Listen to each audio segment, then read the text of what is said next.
మూలిగే నక్క మీద తాటిపండు పడ్డం అంటే ఇదేనేమో. ఓ పక్కన కెనడా అమెరికాకి దూరం అయింది.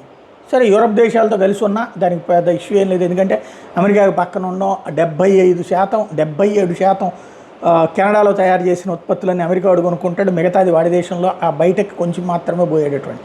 అలాంటి కెనడాకి ఓ పక్కన ఎవడైతే ట్రూడో చేసిన దరిద్రం అంతా కూడా ప్రపంచవ్యాప్తంగా కెనడా పరువు తీశాడు, కెనడాకి సంబంధించిన రాజకీయాలను నాశనం చేశాడు.